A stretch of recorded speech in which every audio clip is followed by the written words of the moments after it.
Good afternoon once again. I would want to introduce my indefatigable team from different continents. Africa, I remember my humble self, Jimeto Aikwele from Nigeria, also Joy from Nigeria.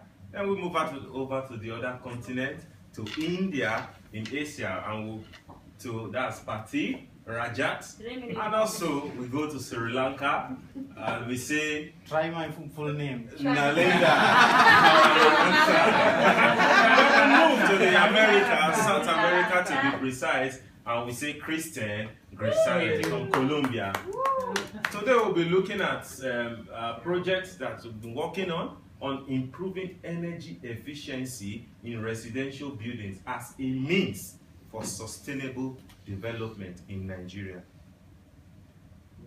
This is how we want to go about it. Looking at our content and our background, we'll be taken by me vision, mission, objective strategies, logical framework, tackling corruption and expected benefits, budget and conclusions.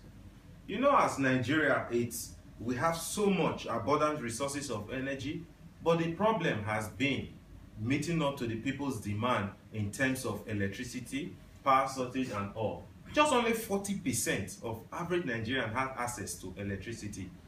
That means 60% do not have access to electricity. So let's take a boat or a flight and let's go to Nigeria and see the situation. This is the background, the map of Nigeria. We have borders around, which I will not bug you with. But the main point, the arrow pointing, this is the area that we want to concentrate on our project. Benin City. Use the right? Yeah, Benin City in Edo State in Nigeria. Nigeria, as we know, has a population of about 174 million people. Edo State has a population of 3.2 million people. But the area of concentration around here, the local government, which we want to work on, we have just 428,000 people. And looking at the other map, this is the local government in Edo State. We have 18 local government, but we are concentrating our project on Oredo local government. It seems small, but here it's more populated. Don't look at these other areas widely, and so many opportunities for people to come in, new buildings going on here as well. This is the hub or heart of the state where everything is happening. And of course, we can see this is the local government area. And in the map, Benin City of Nigeria is at 6 degrees north 32 and 6 to east. The background, which I just ran through, the GDP of Edo State is about $11 billion, but per capita is just 3,623 per capita. Like we said before, Nigeria has an abundant energy sources, but there is a wide margin between energy demand and supply, and it has caused a tilt in the national reforms towards renewable energy or energy efficiency. As of course, we did a master plan 2004 on concerning our energy policy. But the present situation now, as at 2014, the peak demand in Nigeria was 12,800 megawatt of electricity. Energy generation capacity was 3,599 megawatt per hour. While actual electricity sent out in the national grid was this. Now we are going to continue with the mission, vision, objectives. Thank you very much, Jimeto. Unado. I'm going to quickly run through my slides. I'm trying to impress Shirley because the impression she has is that I'm crazy, so I won't be crazy today. I'll be professional. Crazy but smart. Okay. Our vision is to improve the energy efficiency in Nigeria. Like Jimeto has said, there's a very huge margin between the. It will come back. Okay. We have a very huge huge margin between the demand and the supply in Nigeria. And our mission is encompassing because it embraces the 3 pillars of sustainable development. So the economic sides of things, we're going to help generate income. We're going to also, socially, we're going to improve job, make like more jobs for the youth in that area. And environmentally, we are also trying to promote environmental efficiency. I'll run through the objectives. We want to be able to come 2018 because our project plan is from 2016 to 2018, which is 3 years. We want to be able to reduce the energy, bills, also save energy for the households in that Oredo local government by 20%. And we also want to carry out public awareness campaigns so that we can involve all the stakeholders in that area. We also want to help distribute and install DIMA CFL. We all know that the world is moving into green innovation. Of course, that's why most of us are here for the clean technology course. Then our strategies. In order to tie all the loopholes, we plan to get financial donors, and we are asking if there's any angel amongst you to please contact us at the end of this project proposal PowerPoint. And we also want to involve key stakeholders. I don't know about your country, but in Nigeria especially, we have area boys who are like cartels, who you need to involve in every project you do. If not, you suffer the threat of sabotage. We want to use media as a tool to be able to publicize what we are doing, because when a lot of people are involved, they need to tie the loopholes that corruption will be able to seep in. So we want to avoid all of that. We also want to use the opportunity to tell government officials that instead of giving you money behind the door, we would use 5 of their households as pilot models for the energy efficiency project.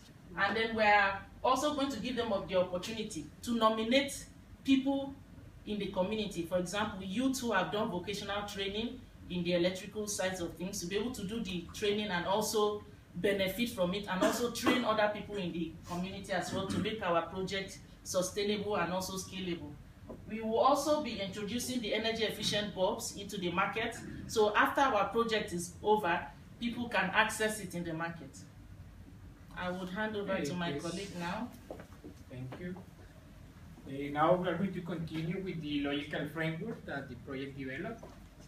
Basically, the logical framework consists in activities.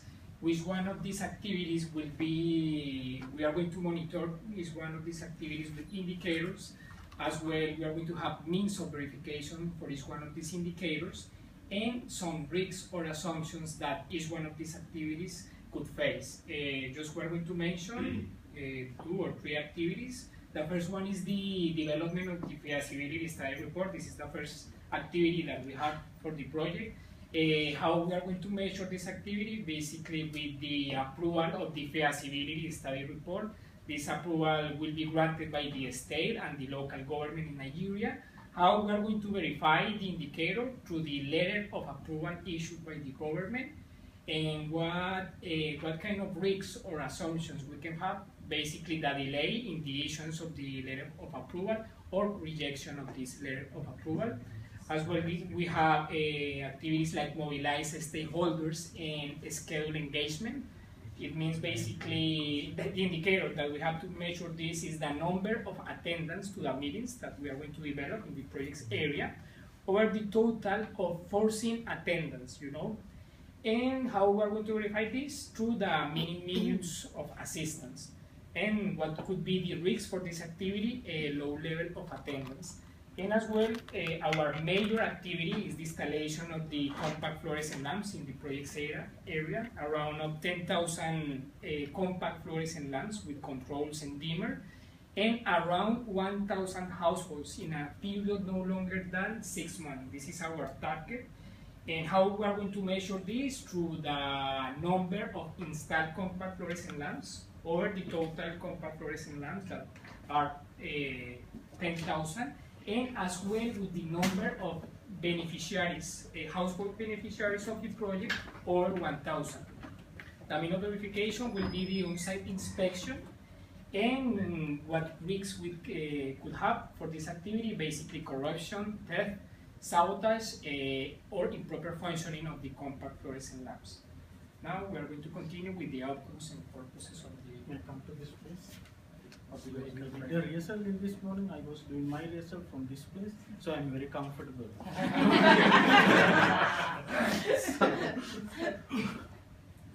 Thank you, Christian. I'm going to present about the outcomes of the project. We have identified 2 major outcomes from this project. The first one is install 1,000 DIMA CFL bulb in 1,000 households. And indicators, as Christian mentioned in his presentation, actually same indicators for the previous activity, and means of verification, on-site inspection, a survey, end of the project, something like that. And we found the major as the robbing. Actually, the fixed bulbs can be robbed after fixing as well as during the distribution and something like.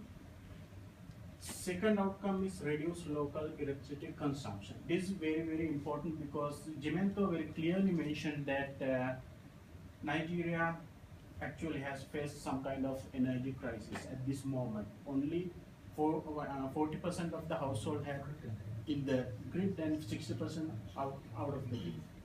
So we believe that if we can do some kind of impact to the energy production, and if you can reduce the energy consumption in Nigeria, it will make a big impact to the country. But this is a kind of pilot project, but still it is very useful as a model to the country.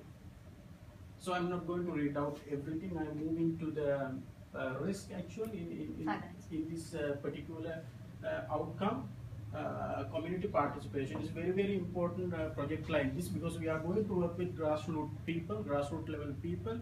Their participation is very much needed. We have to have a very good strategy with their participation for this program. Purposes.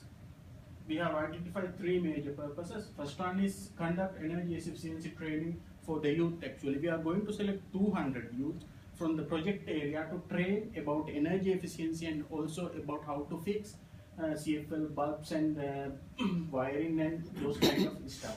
So we believe that training youth are a very good investment for the future. So that's why we are going to select 200 people, but we don't want 200 people to do this job, but still we like to spend some money to train youth from that particular area.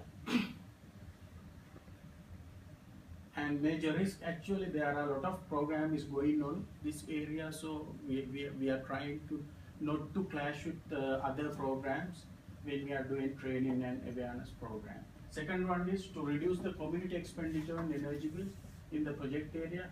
So always it's a very good for all over the country, because most of the country people have a lot of expenses on energy. So if you can save some money for enjoy for other expenditure, will be beneficial.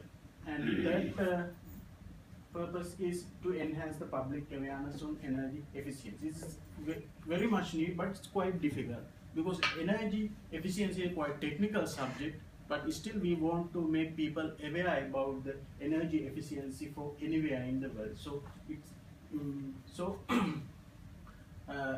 education level might be a kind of risk or barrier to do this job, but still we are trying to make simply as much as we can to deliver the idea to the general public.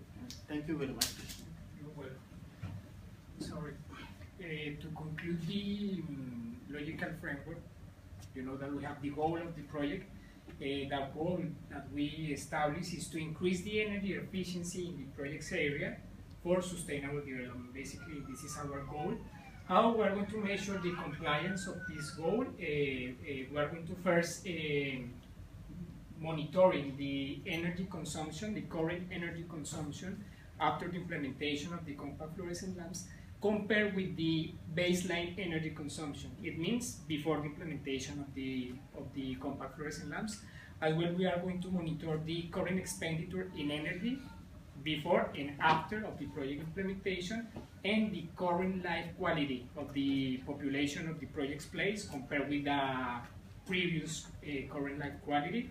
The means of verification of the indicators are the annual Nigerian energy report, the consumer price index in Nigeria, and the human development report for Nigeria.